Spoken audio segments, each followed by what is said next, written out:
Hello welcome to Sally kitchen. ഇന്നത്തെ recipe ഒരു 3-4 ചേരുവ വെച്ചിട്ട് ചെയ്യാൻ പറ്റുന്ന നല്ല സിമ്പിളായിട്ടുള്ള ഒരു സ്വീറ്റാണ്. ഒരു സ്വീറ്റ് ആയിട്ടുള്ള പേടയാണ് കാണിക്കുന്നത്. നല്ല ഈസി ആയിട്ട് തന്നെ ചെയ്യാം.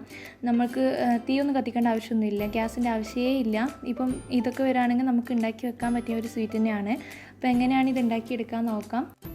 ആദ്യമായിട്ടാണ് ഈ ചാനൽ കാണുന്നുണ്ടെന്നുണ്ടെങ്കിൽ ഈ ഒരു റെഡ് ബട്ടൺ പ്രസ് ചെയ്തിട്ട് സബ്സ്ക്രൈബ് ചെയ്യുക. അപ്പുറം ഇതുപോലെ ഒരു ബെല്ലൈക്കൺ തെളിഞ്ഞു വരും, അതൊന്ന് ക്ലിക്ക് ചെയ്തിട്ട് ഓൾ എന്നുള്ള ഓപ്ഷൻ സെലക്ട് ചെയ്യുക, നോട്ടിഫിക്കേഷൻ കിട്ടാൻ വേണ്ടിയിട്ട്. ഈ ഒരു വീഡിയോ ഇഷ്ടപ്പെടുകയാണെങ്കിൽ ലൈക്ക് ചെയ്യാൻ മറക്കല്ലേ.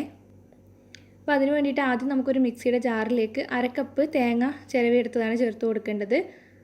ഫ്രഷ് ആയിട്ടുള്ള തേങ്ങയാണ് ഇട്ട് കൊടുത്തിട്ടുള്ളത്. ഡെസിക്കേറ്റഡ് കോക്കനട്ട് വെച്ചിട്ടായാലും ചെയ്യാം. ഒരു 2 ഏലക്കയും കൂടി ഇട്ട് കൊടുത്തിട്ടുണ്ട്. ഇനി മിക്സി അടച്ച് വെച്ചിട്ട് ജസ്റ്റ് ഇതൊന്ന് ഒതുക്കിയെടുക്കാം. അപ്പോൾ ഈ ഒരു പരുവത്തിൽ ഒന്ന് ഒതുക്കിയെടുത്തിട്ടുണ്ട്. ഇനി ഇതിലേക്ക് 1 കപ്പ് പാൽപ്പൊടിയാണ് ചേർത്ത് കൊടുക്കേണ്ടത്. നിങ്ങൾ യൂസ് ചെയ്യുന്ന ഏത് പാൽപ്പൊടി വേണമെങ്കിലും ചേർത്ത് കൊടുക്കാം. ഇനി ഹോം മെയ്ഡായിട്ട് ചെയ്തതാണെങ്കിൽ അതും ചേർക്കാം. ഇനി ഇതിലേക്ക് ഒരു 1/4 കപ്പോളം പഞ്ചസാര പൊടിച്ചതാണ് ചേർക്കുന്നത്. ഇത് അത്യാവശ്യം മധുരം മാത്രമേ ഉണ്ടാവൂ, നല്ല മധുരം ഉണ്ടാവില്ല. അപ്പോൾ നിങ്ങൾക്ക് നല്ല മധുരം വേണമെങ്കിൽ ഒരു 1/2 കപ്പോളം ചേർത്ത് കൊടുക്കാം. ഇനി നമുക്കിതൊന്ന് കുഴച്ചെടുക്കണം. അപ്പോൾ ഇതിൽ തന്നെ നമുക്ക് കുഴച്ചെടുക്കാൻ പറ്റും. നമ്മൾ ഓവറായിട്ട് പാലൊഴിക്കാൻ പാടില്ല. വേണമെന്നുണ്ടെങ്കിൽ മാത്രം പാലൊഴിക്കുക. ആദ്യം ഒന്ന് മിക്സ് ചെയ്ത് നോക്കുക. ഒരു മാവായി കിട്ടാൻ വേണ്ടിയിട്ട് വേണമെന്നുണ്ടെങ്കിൽ മാത്രം 1-2 സ്പൂണ് മാത്രം ഒഴിച്ചാൽ മതി, അധികം ഒഴിക്കരുത്. നോക്കിയിട്ട് പാലൊഴിച്ചിട്ട് നന്നായിട്ട് തന്നെ കുഴച്ചെടുക്കുക. ഈ ഒരു പരുവത്തിൽ നല്ല സോഫ്റ്റ് ആയിട്ടുള്ള ഒരു മാവാക്കിയിട്ട് കുഴച്ചെടുത്തിട്ടുണ്ട്. ഇത് ഈക്വലായിട്ട് ഒരു 2 പാർട്ടാക്കി എടുക്കാം. ഞാനൊരു കളറ് ചേർത്തിട്ടുള്ള വേർഷനും കൂടി കാണിക്കുന്നുണ്ട്. ഇപ്പോൾ 2 അങ്ങനെ മാറ്റി വെച്ചിട്ടുണ്ട്. ഇതിലേക്ക് ഇനി നമുക്ക് കളർ ചേർത്ത് കൊടുക്കാം. ഏത് കളർ വേണമെങ്കിലും ചേർക്കാം. ഞാനിപ്പോൾ സ്ട്രോബെറിയുടെ മിൽക്ക് മിക്സില്ലേ, അതൊരു 4 ഡ്രോപ്പ് ഉറ്റിച്ച് കൊടുക്കുകയാണ്. ഇപ്പോൾ കേക്കിനൊക്കെ യൂസ് ചെയ്യുന്ന ജെൽ കളറൊക്കെ ഉണ്ടല്ലോ, ഏത് വേണമെങ്കിലും ചേർത്ത് കൊടുക്കാം. എന്നിട്ട് ഈ ഒരു മാവിൽ ഈ കളർ നന്നായിട്ടൊന്ന് മിക്സ് ചെയ്തെടുക്കാം. അപ്പോൾ ഇതാ ഈ ഒരു മാവ് റെഡി ആയിട്ടുണ്ട്. ഇത് മാറ്റി വെക്കാം. അപ്പോൾ ഇനി ഷേപ്പ് ചെയ്തെടുക്കാൻ വേണ്ടിയിട്ട് കയ്യിലൊന്ന് നെയ്യാറ്റം ഒന്ന് തടവി എടുക്കണം, അല്ലെങ്കിൽ കയ്യിൽ ഒട്ടിപ്പിടിക്കും.